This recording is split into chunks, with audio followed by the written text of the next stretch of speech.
ng mga base militar na ito sa ating bansa ay pagpapakita ng pagsuko ng ating soberenya. Bakit? Makikita ninyo na mga base militar na ito ay merong sariling pagkilos na walang pakialam ang ating gobyerno at sila'y malayang nakakakilos sa ating pong sambayanan. Paano nila nagagawa ito? Samantalang pag pumunta naman tayo sa Amerika, sa kanilang bansa, hindi naman natin ito magawa at hindi tayo papayagan. Correct. Ito ay pagpapakita lamang ng kanilang pagmamataas sa atin bilang mga Pilipino na sila ay mataas at pwede nilang gawin ang gusto nilang gawin kahit sa anong bansa at dito ngayon ay kanilang ginagawa. Ako po ay si Arnel S. Cruz. Ako po ang Secretary General ng Treasure Hunters Association of the Philippines Incorporated o TAPI. Ito po yung asosasyon na kung saan ay kumuha ng Golden Buddha sa pamumuno ni Roger Rojas at ni Albert Umali noong 1970. Kami po ay pumunta rito upang pumasok po o sumali sa sectoral section at sana po ay papaliwanag namin kung ano po ang aming layunin. Pero ang napapunta po sa akin na nasasabihin sa inyo ay hindi tungkol sa treasure hunting, kundi tungkol sa EDCA. Treasure hunting, napunta po ako sa EDCA. Bago po ako magpatuloy, ay ninanais ko pong i-recognize yung pong pamunuan ng Treasure Hunters Association of the Philippines, TAPI. Nandito po sila sa unahan.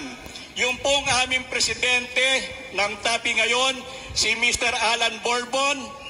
Kung kayo po ay bibili ng mga equipment, metal detector equipment, siya po ang nagbebenta ang Bourbon Electronica. Kasama rin po natin ang Vice Presidente ng TAPI, si Engineer Brice Ubay, nandito po. At ang aming pong Secretary, si Ginoong Isabelina Cruz. Mamitayo ka. Yan po ang aming treasurer o secretary. Siya rin po ang aking may bahay. Okay. Ang aking pong assignment na ipapaliwanag sa inyo ngayong hapon ay patungkol po sa EDCA. Normally, hindi po ako nagbabasa ng aking sasabihin kahit kailan pag ako po ay tumayo sa mga tao. Pero sa pagkakataong ito, minarapat ko na isulat sapagkat ako po ay 63 years old na at ako po ay may suliranin sa pagtanda ng oras. Kaya po minarapat ko na isulat dahilan sa pagkahindi baka mamaya sa haba ng aking sasabihin ay baka po iisang tao na lamang ang matitira dyan at nag-uwian na kayong lahat. Okay. Ano po ang EDCA? Ang title po ng aking sasabihin sa inyo ay ang EDCA at ang isinukong soberenya ng Pilipinas. By definition, ano ang definition ng EDCA? Ang ibig sabihin ng EDCA ay Enhanced Defense Cooperation Agreement. Ito po ay isang kasunduan patungkol po sa depensa. At ang agreement pong ito ay patungkol sa hindi lamang sa larangan ng depensa at seguridad, kundi pati na rin sa ating pambansang soberenya.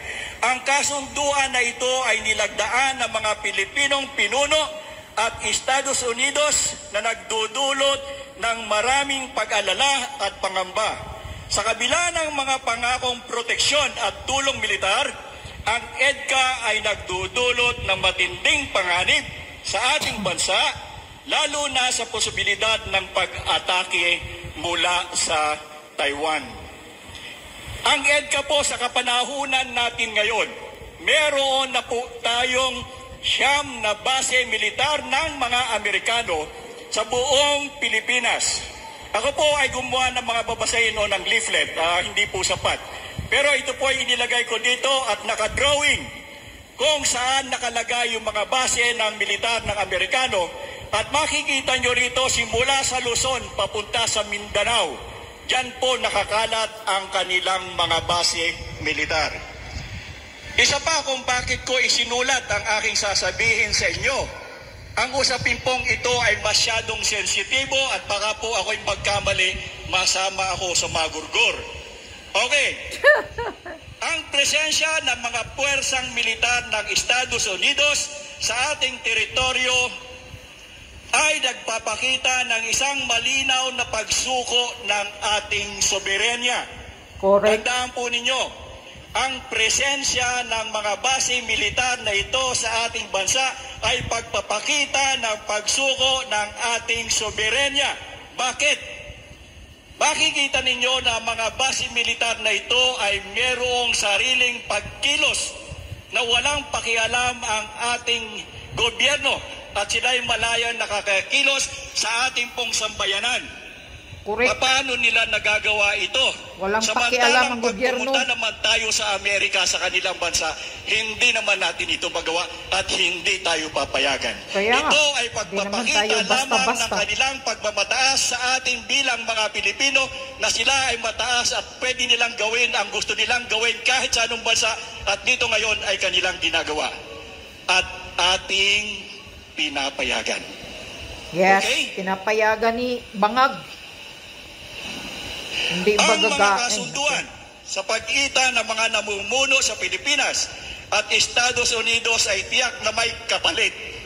Yes. Tandaan nyo, hindi magkakasundo ang dalawang partidong ito nang walang pinag-uusapan.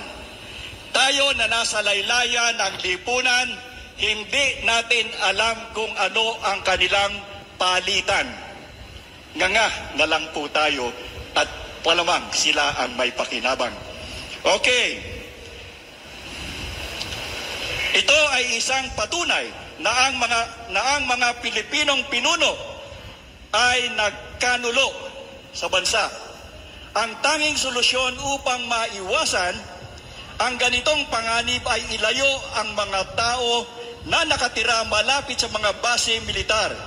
Dapat magsagawa ng relokasyon upang protektahan ang mga sibilyan mula sa posibleng pag-atake.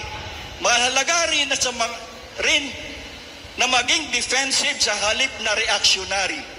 Kailangan nating maghanda at magplano upang maiwasan ang sakuna. Anong ibig sabihin? Ang mga Pilipino ay merong problema sa mula at sapul. Tayo ay reactionary instead of being defensive. Tayo ay kumikilos lamang kung merong nangyari na at pag may nangyari na, saka pa lamang tayo gagawa ng hakbang. Sa halip na dapat bago pa dumating ang mga bagay na sakuna, ay nakagawa na tayo ng preventive measure. Correct. Sa ngayon, mapapansin ninyo na nandoon pa rin sa palibot ng base militar ang karamihang mamamayan ng mga Pilipino. Papaano kung biglang magpaputok ng missile ang China upang patamaan ng mga basing ito, anong mangyayari doon sa mga mamamayang Pilipino na nasa palibot nito? Patay lahat. Patay. Yeah. Siyempre. Kaya nga. Hindi naman tayo sasantuhin ng mga tama ng mga shark death. Sana pipiliin ang mamatay yung walang pakialam, yung mga Pilipinong walang pakialam. Dahilan sa wala na tayong kakayahan na paalisin ang basing ito, anuman ang gawin natin, lalaban sila sapagkat sila ay meron ng kasunduang ginawa sa mga pinuno natin at hindi sila papayag na ang kasunduang ito ay mabaliwala. Ibig sabihin, okay. So ngayon po, ang sinasabi ko, kinakailangan na ang bawat isa sa atin doon sa mga nasa base ay dapat magkaroon ng relocation na kung sa gayon mag-away at mag-away ay hindi sila tatamaan. Ang problemang ito ay katulad din po ng problema sa Ukraine na ang Pilipinas ay ginagamit as a proxy ng labanan between China and America. Wala tayong kalaban, hindi natin kalaban ng bawat isa, pero tayo ang mapiperwisyo, tayo ang mamamatay. Salamat po.